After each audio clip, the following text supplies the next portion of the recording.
जंतर मंतर पर जब paper leak और भ्रष्टाचार के खिलाफ आंदोलन चल रहा था तो उसमें एक व्यक्ति काफी वायरल हुआ जिसका नाम है इमरान। इमरान का यह कहना था कि हमारे संविधान की जो प्रस्तावना है उसमें सामाजिक आर्थिक राजनीतिक न्याय की बात की गई है। किसके लिए है ये? उसका कहना था कि हमारे लिए विचार अभिव्यक्ति विश्वास धर्म एवं उपासना की स्वतंत्रता की बात की गई है। ये स्वतंत्रता किसको मिल रही है? उसका कहना था कि प्रतिष्ठा एवं अवसर की समता की बात की गई है। किसके लिए है? उसमें बंधुत्व की बात की गई है। किसके लिए है? क्या यह संविधान महज एक प्रकार का संवैधानिक और पवित्र वैधानिक दस्तावेज ही है? क्या यह संवैधानिक और एक सैद्धांतिक दस्तावेज ही है, या फिर इसको जमीनी स्तर पर सरकारों द्वारा लागू भी किया जाएगा? बहुत चर्चा का विषय रहा। राहुल गांधी से लेकर न जाने कितने जो है नेताओं ने इससे मुलाकात की। लल्लन टॉप पर भी ये व्यक्ति आया है। खैर, इसकी चर्चा मैं इसलिए कर रहा हूं कि चूंकि आज जो है संविधान की प्रस्तावना को मैं पढ़ाने वाला हूं, प्रियम्बल ऑफ कॉन्स्टिट्यूशन को मैं पढ़ाने वाला हूं। बेहद इंपॉर्टेंट टॉपिक है। यहां से आपके प्रारंभिक परीक्षा में तो क्वेश्चन पूछे ही पूछे जाते हैं, मेंस की परीक्षा में भी क्वेश्चन आपके पूछे जाएंगे। पूछता है कि क्यों संविधान को जो है, संविधान की प्रस्तावना को संविधान की आत्मा कहते हैं या फिर संविधान का परिचय पत्र कहते हैं, या ये दीर्घकालिक सपनों का विचार हमको नजर आता है। जैसी तमाम सारे जो है स्टेटमेंट को लेंगे और इसको जो है प्रमाणित करने का काम करेंगे कि इसीलिए इसको संविधान का परिचय पत्र, आत्मा, दर्शन इत्यादि हम कहते हैं। खैर, अगर मैं कहूं कि संविधान की प्रस्तावना क्या है तो एक बार पढ़ के सुना दीजिए। हम भारत के लोग भारत को एक संपूर्ण प्रभु संपन्न समाजवादी पंथ निरपेक्ष लोकतांत्रिक गणराज्य बनाने के लिए अपने देश के नागरिकों को सामाजिक आर्थिक राजनीतिक न्याय, विचार अभिव्यक्ति विश्वास धर्म एवं उपासना की स्वतंत्रता, प्रतिष्ठा एवं अवसर की समता प्राप्त करने के लिए व्यक्ति की गरिमा, राष्ट्र की एकता और अखंडता को सुनिश्चित करने वाली बंधुत्व को बढ़ाने के लिए दृढ़ संकल्पित होकर आज दिनांक 26 नवंबर 1949 में संविधान सभा में एतद द्वारा संविधान को अंगीकृत, अधिनियमित और आत्मार्पित करते हैं। ये आपकी पूरी प्रस्तावना है। खैर, प्रस्तावना को रटना नहीं है। प्रस्तावना की एक हमने बड़ी जबरदस्त जो है ड्राफ्टिंग की है। ये ड्राफ्टिंग आपको अगर पता हो जाए तो पूरी प्रस्तावना आपको आसानी से याद हो जाएगी और इसी ड्राफ्टिंग के माध्यम से पूरा 100% जो आपका क्वेश्चन है वो पूरा क्वेश्चन हो जाएगा। ठीक है ना? खैर, इसको मैंने इसलिए लिख लिया ताकि ज्यादा क्लास डिले ना हो, ज्यादा आपका क्लास टाइम ना ले, है ना, और आसानी से मैं समझा सकूं। नहीं तो वरन मैं लिखता तो धीरे धीरे ये चीजें होती। आते हैं, एक काम करते हैं, हम लोग प्रस्तावना को लेकर के बातचीत करते हैं। और अगर मैं पूछूं आपसे कि प्रस्तावना है क्या, प्रस्तावना का महत्व क्या है, या फिर मैं कहूं कि क्या प्रस्तावना संविधान का भाग है कि नहीं है, इस पर तमाम जो है लोगों का कथन क्या आया है, या फिर इसमें कितने प्रकार के न्याय है, कितनी प्रकार की स्वतंत्रता है, कितनी प्रकार की समानता है, बंधुत्व क्या होती है, सब कुछ, राज्य की प्रकृति क्या होती है, शक्ति का स्रोत क्या होता है, सब कुछ पूरा डिटेल से हम लोग जानेंगे। तो एक काम करना जरा, ये जो प्रस्तावना है ना, ऐसे लिखना बाबू, ये जो प्रस्तावना आपकी है, इस प्रस्तावना अगर मैं कहूं कि क्या है, ये क्या है, कई आंसर हम जानने का इसमें प्रयास करेंगे।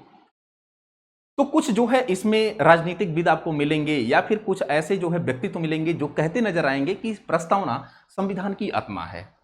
कुछ के द्वारा यह कहा जाएगा कि संविधान की ये परिचय पत्र है। संविधान का क्या है? परिचय पत्र। अल्लादी कृष्ण स्वामी अय्यर कह रहे हैं कि ये दीर्घकालिक सपनों का विचार है। के एम मुंशी साहब कह रहे हैं ये संविधान की कुंजी है। मोहम्मद हिदायतुल्ला या फिर जो है गोलकनाथ वर्सेस पंजाब राज्य का मामला आया, उसमें संविधान की ये आत्मा नजर आती है, ऐसा कुछ बोला गया। ठीक है ना?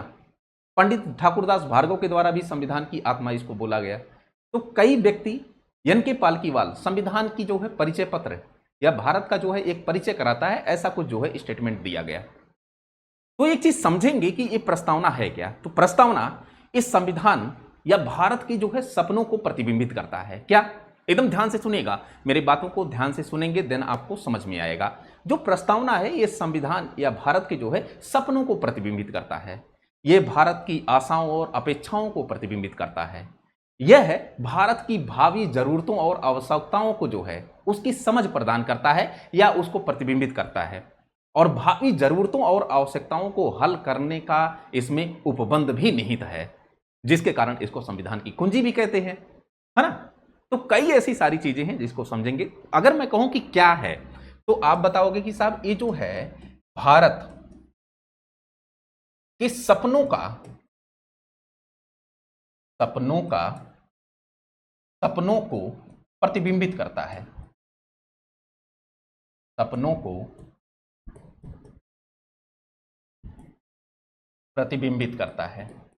यह है भारत की आशाओं, अभी सब कुछ समझ में आ जाएगा, केवल केवल ऐसे ड्राफ्टिंग करिए। आशाओं, अपेक्षाओं, आशाओं, अपेक्षाओं, आवश्यकताओं,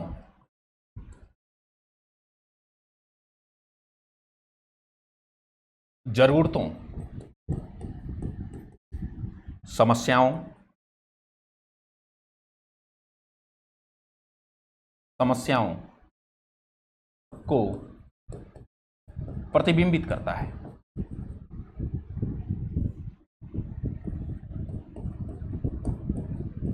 प्रतिबिंबित करता है, ठीक ना।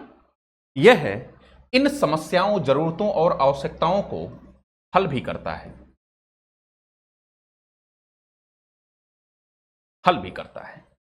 अभी एक चीज, एक एक चीज आप समझना जरा, जो आपकी प्रस्तावना है ना, इस प्रस्तावना को अगर मैं कहूं कि कई लोग क्या कहते नजर आ रहे हैं, कोई जो है कह रहा है कि यह संविधान की आत्मा है, संविधान की आत्मा है। अभी सब कुछ क्लियर होगा।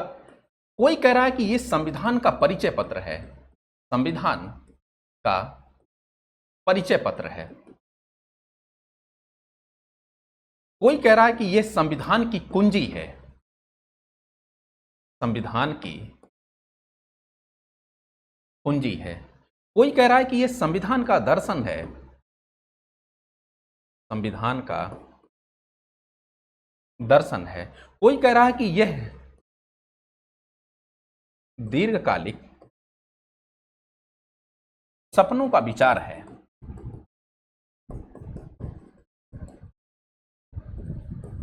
अभी सारे लोगों के स्टेटमेंट मैं आपके सामने रख दूंगा, क्योंकि स्टेटमेंट कभी कभी पूछा जाता है। तो अगर मैं कहूं कि ये प्रस्तावना है क्या, तो अपनी जो पवित्र एक वैधानिक दस्तावेज है जिसके माध्यम से हमारा राजनीतिक और प्रशासनिक पूरा जो है संचालन होता है देश का, ये अपना क्या है, प्यारा सा संविधान, ठीक है ना। इस प्यारे से संविधान का एक ठो पृष्ठ है, क्या है, एक ठो पृष्ठ है। और इस पृष्ठ में ये जो संविधान है, इस संविधान का पूरा जो दर्शन है, उस दर्शन को अभिव्यक्त किया गया है इस पृष्ठ में। और इस संविधान का हमको परिचय जहां मिल जाए, इस संविधान का परिचय जहां मिल जाए, इस संविधान का जहां पर हमको दर्शन नजर आ जाए, उस बहुमूल्य पृष्ठ को, उस जो है वैधानिक दस्तावेज को हमको क्या कहते हैं, उस वैधानिक दस्तावेज को हम प्रस्तावना कहते हैं। क्या कहते हैं बाबू, प्रस्तावना। मतलब कि जैसे अगर मैं कहूं कि किसी की फिलॉसफी अगर जानना है, क्या फिलॉसफी या दर्शन किसी परिवार का, तो एक तो कोई पेज अगर आपको मिल जाए और उस पेज में लिखा रहे कि इस परिवार की क्या क्या जो है स्ट्रेटजी है, समस्याओं को लेकर के, समस्याओं को हल करने को लेकर के, न्याय को लेकर के, स्वतंत्रता को लेकर के, समानता को लेकर के, बंधुत्व को लेकर के, हर चीज जब उस जो है पृष्ठ में वर्णित हो, तो उसको हम क्या कहेंगे, प्रियम्बल कहेंगे। क्या कहेंगे, प्रियम्बल कहेंगे। तो क्या आप समझ पा रहे हैं, प्रस्तावना जो होती है, बस एकदम मोटी मोटा ये समझना कि जो प्रस्तावना है इस संविधान का एक प्रकार का पृष्ठ है, और इस पृष्ठ के माध्यम से पूरे संविधान का हमको दर्शन नजर आ जाता है, पूरे संविधान का हमको परिचय नजर आ जाता है, और पूरे भारत का भी ये परिचय अभिव्यक्त करता है।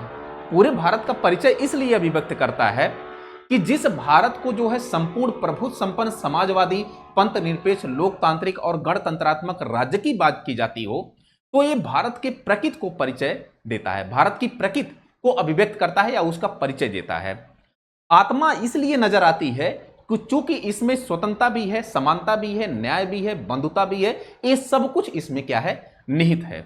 कुंजी इसलिए नजर आती है कि चूंकि इसमें भावी जो हमारी जो है जरूरतें हैं, जो आवश्यकताएं हैं, जो समस्याएं हैं, वो भी जो है समझ में आती है और उनके हल भी नजर आते हैं, इसलिए हमको कुंजी भी नजर आती है। तो जो भी प्रस्तावना में निहित है, उस निहित प्रस्तावना के आधार पर हम कह सकते हैं कि हमारे संविधान में ये सब बातें की गई होंगी। ठीक है, तो एक काम करना, जरा एक ड्राफ्टिंग करते हैं और उसके बाद जो है हम लोग प्रस्तावना पर आते हैं कि प्रस्तावना को याद कैसे करना है और प्रस्तावना से संबंधित क्वेश्चन कैसे पूछा जाता है। अब एक काम करिए, जरा यहां पर लिखिए प्रस्तावना, प्रस्तावना। ठीक है, अब एक ड्राफ्टिंग इसमें कर लेते हैं। अगर मैं कहूं ऐसे आप ड्राफ्टिंग कर लीजिए पहले, ठीक है ना, ताकि यहां से कुछ क्वेश्चंस आपका आ जाए। अगर मैं आपसे कहूं कि जो प्रस्तावना है, यह प्रस्तावना की प्रकृति क्या है, प्रकृति मतलब कि इसका नेचर, तो आप कहोगे कि भाई साहब ये गैर न्यायोचित है। क्या है? गैर न्यायोचित है। मतलब कि जो प्रस्तावना में बातें कही गई हैं, उस प्रस्तावना में कही गई बातों को आप सुप्रीम कोर्ट या हाई कोर्ट नहीं ले जा सकते हो। इसको हम क्या कहते हैं? गैर न्यायोचित कहते हैं, ठीक है ना। फिर यहां पर अगर मैं कहूं कि प्रस्तावना का जो विचार है, ये विचार कहां से लिया गया, तो आपने बताना है कि साहब ये अमेरिका से लिया गया है। ये सब क्वेश्चन पूछा गया है। कहां से लिया गया बाबू? अमेरिका के संविधान से लिया गया है। अच्छा, प्रस्तावना की जो भाषा है, ये भाषा कहां से ली गई है, तो आपने बताना है कि ये जो भाषा है ये ऑस्ट्रेलिया के संविधान से ली गई है। कहां से ली गई बाबू? ऑस्ट्रेलिया के संविधान से ली गई है। फिर आपको जब हमने संविधान का स्रोत बताया था तो उसमें दो नाम जिक्र किया था, एक रूस का और दूसरा फ्रांस का जिक्र किया था। अगर पूछे कि जो प्रस्तावना है, इस प्रस्तावना में तीन प्रकार के न्याय हैं, और कौन कौन से न्याय हैं? एक तो सामाजिक न्याय है, दूसरा आर्थिक सामाजिक राजनीतिक न्याय है, राजनीतिक न्याय है, और तीसरा आर्थिक न्याय।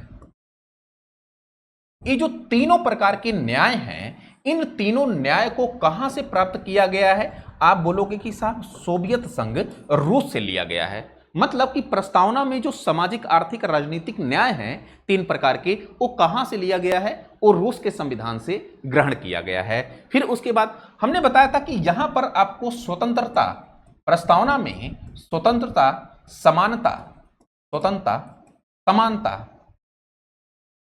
समानता और बंधुत्व। क्या? बंधुत्व। इसका जो ये तीनों आदर्श वाक्य हैं, ये जो तीनों आदर्श वाक्य हैं, ये कहां से लिए गए हैं? तो हमने आपको बताया था कि साहब ये फ्रांस के संविधान से लिया गया है। कहां से बाबू लिया गया है? फ्रांस के संविधान से लिया गया है। इतनी बातें क्लियर। अब एक काम करना जरा, अगर मैं कहूं कि एक और ड्राफ्ट यहीं पर लिखते जाइए, अगर मैं कहूं कि क्या ये संविधान का भाग है, ये सब मैं सिद्ध करूंगा पूरा, संविधान का ये क्या भाग है, तो आप बोलोगे कि संविधान का ये भाग है, ठीक है ना। क्या इसमें संशोधन हो सकता है? क्या इसमें संशोधन हो सकता है?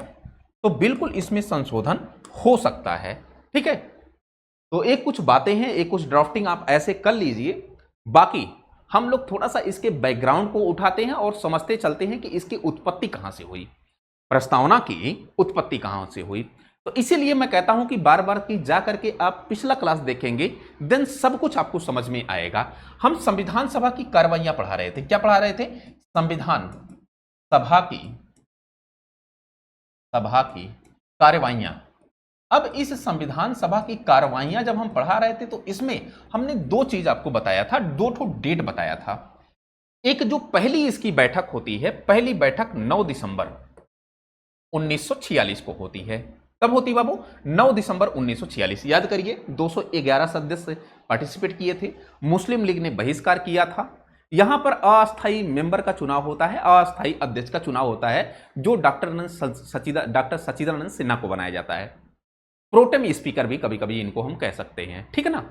मेरा वो सब प्रश्न नहीं है, मेरा वो सब बताने का उद्देश्य नहीं है। मेरा केवल ये बताने का उद्देश्य है कि प्रियम्बल कहां से आया, इसकी उत्पत्ति कहां से हुई।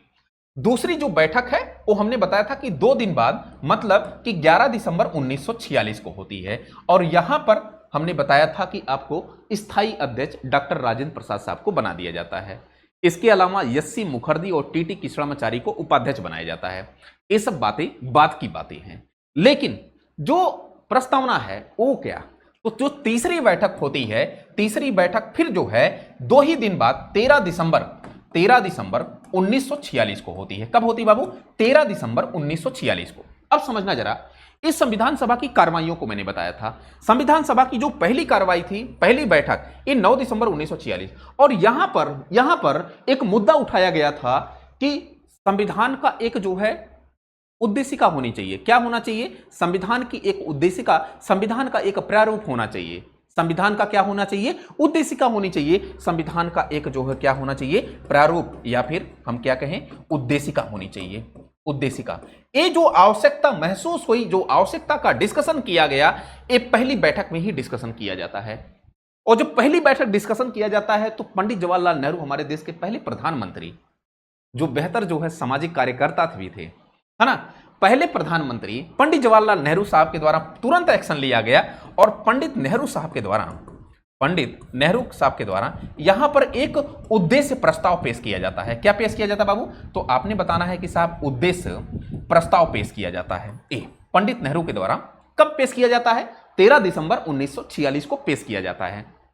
और जो ये उद्देश्य प्रस्ताव था, इस उद्देश्य प्रस्ताव को आगे चल करके दोनों डेट पूछा गया है। 13 दिसंबर 1946 को उद्देश्य प्रस्ताव पेश किया गया और 22 जनवरी, अभी सारा कुछ बताते हैं, 22 जनवरी 1947 को इसको स्वीकार कर लिया जाता है। किसके द्वारा स्वीकार किया जाता है? संविधान सभा के द्वारा। इतनी बातें क्लियर? यहां तक किसी प्रकार का दुख दर्द तो नहीं है ना?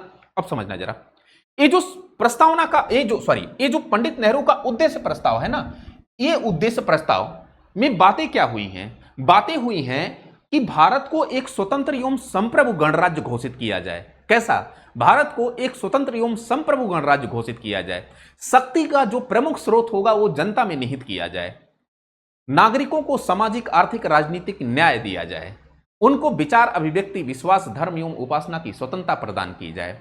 विश्व कल्याण की बात इसमें की गई। जनजातियों, अल्पसंख्यकों और जो अल्पसंख्यक हैं, अन्य पिछड़ा वर्ग हैं, इनके उत्थान की इसमें बातचीत की गई है। तो ये सब जो कलेक्टिव रूप था, ये नेहरू का उद्देश्य प्रस्ताव था। क्या था? नेहरू का उद्देश्य प्रस्ताव था। लेकिन यही नेहरू का उद्देश्य प्रस्ताव थोड़ा सा संशोधित होकर के, जब इसको थोड़ा सा संशोधित किया गया, आगे चल करके यही क्या बना? संविधान की प्रस्तावना बना। क्या बना बाबू? हमारी संविधान की प्रस्तावना, प्रियम्बल ऑफ कॉन्स्टिट्यूशन बना। तो इतनी बातें समझ में आई।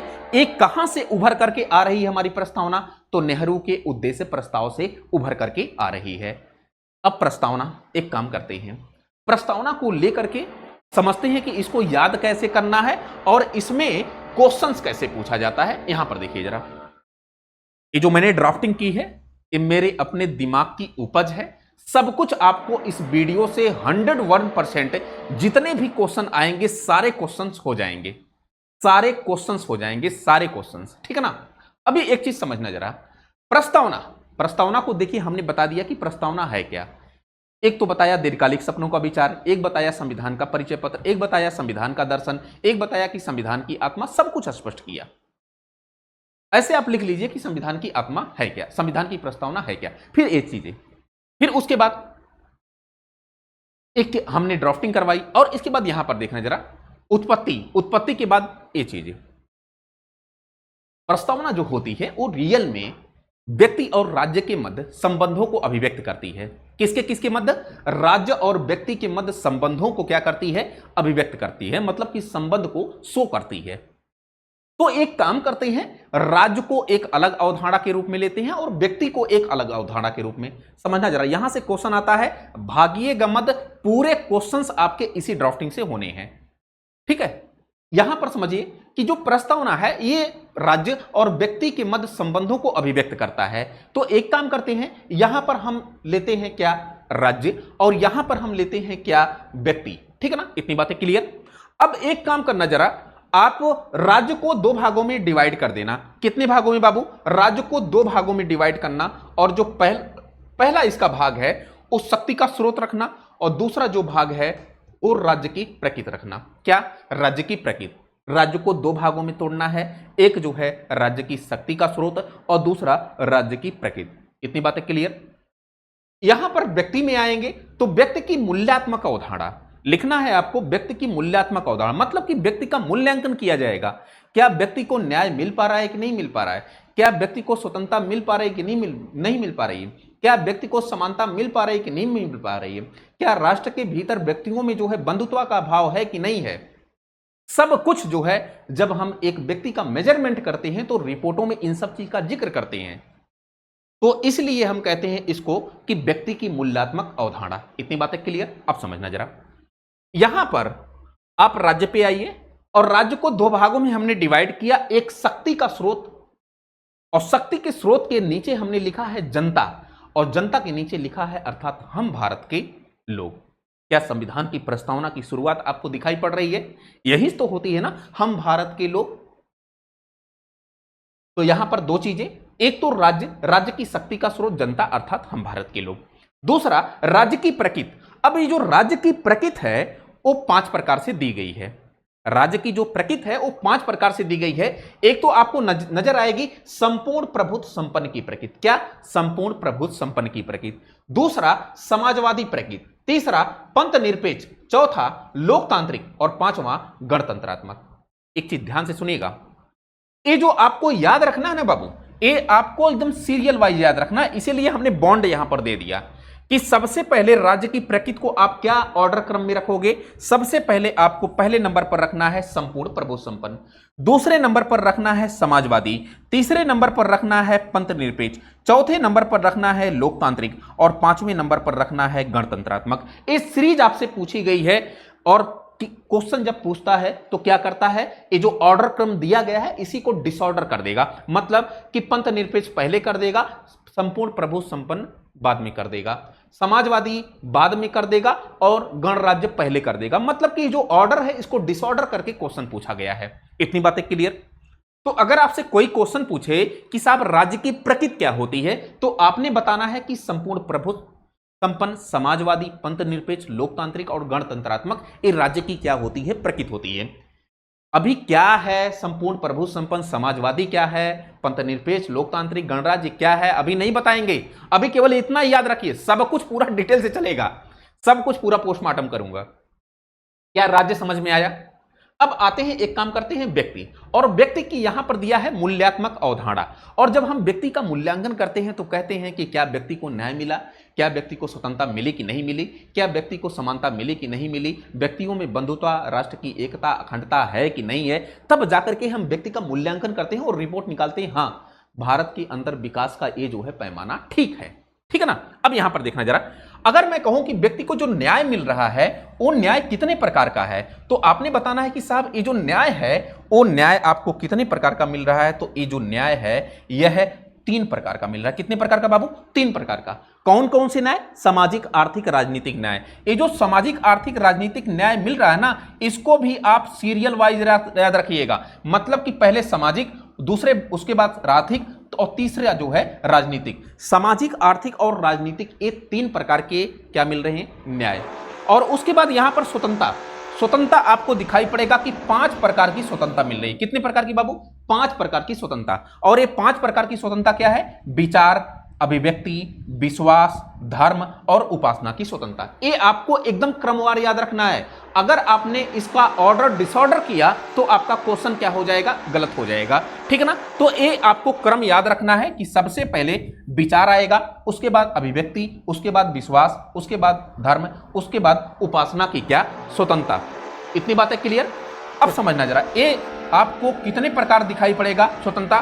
5 प्रकार का दिखाई पड़ेगा। चलें आगे। समानता, आइए जरा समानता पे।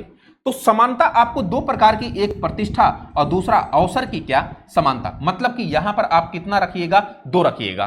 कभी कभी एक क्वेश्चन पूछा गया है कि न्याय कितने प्रकार का दिया गया है, स्वतंत्रता कितने प्रकार की दी गई है और समानता कितनी प्रकार की दी गई है, और यहां पर बंधुत्व के लिए आप 1 रख लीजिएगा। ठीक है ना? अब एक चीज समझिए, एक चीज आप समझिए, आपको ऐसे ही क्रम करके याद रखना है। और एक क्वेश्चन और कैसे का पूछा गया यहां पर समानता को पहले कर दिया, न्याय को बाद में कर दिया, बंधुत्व को पहले कर दिया, स्वतंत्रता को बाद में कर दिया। मतलब कि मास्टर का यह कहना है कि ये जो आपने ऑर्डर लिखा है, पहले न्याय आएगा, उसके बाद स्वतंत्रता आएगी, फिर उसके बाद समानता आएगी, फिर उसके बाद क्या आएगा बाबू, बंधुत्व आएगा। क्या आएगा, बंधुत्व। तो ये ऑर्डर भी आपको क्या रखना है, याद रखना है। ठीक है ना? अब एक काम करते हैं, यहां पर कुछ और डेट, एक तो 26 नवंबर 1949 का डेट मिल रहा होगा और यहां पर अंगीकृत, अधिनियमित और आत्मार्पित मिल रहा होगा। इतनी बातें क्लियर? अब एक काम करते हैं, प्रस्तावना को याद करते हैं कि प्रस्तावना को रटना नहीं है, याद कैसे करना है। अब यहां पर देखना जरा, प्रस्तावना एक किसके मध्य संबंधों को अभिव्यक्त करती है, तो राज्य और व्यक्तियों के मध्य संबंधों को क्या करती है, अभिव्यक्त करती है। राज्य और व्यक्ति, राज्य को 2 भागों में आपने डिवाइड किया, शक्ति का स्रोत जनता अर्थात हम भारत के लोग। अब समझिएगा जरा, यहां पर आइए, राज्य को दो भागों में आपने तोड़ा, एक तो शक्ति का स्रोत जनता अर्थात हम भारत के लोग, और दूसरा राज्य की प्रकृति संपूर्ण प्रभु संपन्न समाजवादी पंथ निरपेक्ष लोकतांत्रिक गणराज्य। अब आइए जरा याद करिए, हम भारत के लोग, एकदम ध्यान से सुनिएगा, हम भारत के लोग भारत को एक संपूर्ण प्रभु संपन्न समाजवादी पंथ निरपेक्ष लोकतांत्रिक गणराज्य बनाने के लिए देश के नागरिकों को क्या सामाजिक आर्थिक राजनीतिक क्या न्याय, विचार अभिव्यक्ति विश्वास धर्म एवं उपासना की क्या स्वतंत्रता, प्रतिष्ठा एवं अवसर की क्या समता प्राप्त करने के लिए व्यक्ति की गरिमा राष्ट्र की एकता और अखंडता को सुनिश्चित करने वाला बंधुत्व, क्या सुनिश्चित करने वाला बंधुत्व को बढ़ाने के लिए दृढ़ संकल्पित होकर संविधान सभा में दिनांक 26 नवंबर 1949 को एतद द्वारा संविधान को अंगीकृत अधिनियमित और आत्मार्पित करते हैं। ये आपकी क्या है पूरी प्रस्तावना। एक बार और बोलिए, हम भारत के लोग भारत को एक संपूर्ण प्रभु संपन्न समाजवादी पंथ निरपेक्ष लोकतांत्रिक गणराज्य बनाने के लिए देश के नागरिकों को सामाजिक आर्थिक राजनीतिक न्याय, विचार अभिव्यक्ति विश्वास धर्म एवं उपासना की स्वतंत्रता, प्रतिष्ठा एवं अवसर की समता प्राप्त करने के लिए देश की गरिमा, व्यक्ति की गरिमा, राष्ट्र की एकता और अखंडता को सुनिश्चित करने वाली बंधुत्व को बढ़ाने के लिए दृढ़ संकल्पित होकर संविधान सभा में आज दिनांक 26 नवंबर 1949 को एतद द्वारा संविधान को अंगीकृत अधिनियमित और आत्मार्पित करते हैं। ये आपकी पूरी प्रस्तावना है। मैं बार बार आपसे कहता हूं कि ये अगर ऑर्डर आपको याद हो गया, ये अगर क्रमवार आपको याद हो गया तो आपको सब कुछ जो है क्या हो जाएगा, याद हो जाएगा। अभी समझना जरा, क्वेश्चन का जो नेचर आया है वो हमने कुछ आपको बताई।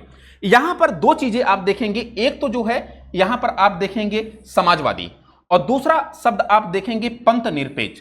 समाजवादी और पंथ निरपेक्ष ये मूल संविधान में या मूल प्रस्तावना में नहीं था, ये मूल प्रस्तावना में नहीं था, ठीक है ना। और मूल प्रस्तावना में केवल तीन प्रकार की प्रकृति थी। कौन कौन सी प्रकृति? संपूर्ण प्रभु संपन्न, लोकतांत्रिक और गणतंत्रात्मक, ये तीन प्रकार की प्रकृति थी। तो मूल प्रस्तावना में जो प्रकृति है वो कितने प्रकार की है? तीन। मतलब कि जो दो प्रकृति है, इसमें दो प्रकृति आपको नजर आएगी, एक तो समाजवादी और दूसरा पंथ निरपेक्ष की प्रकृति। क्या बाबू? पंथ निरपेक्ष की प्रकृति। ये समाजवादी और पंथ निरपेक्ष की जो प्रकृति है, दोनों प्रकृति, इसको 42वां संविधान संशोधन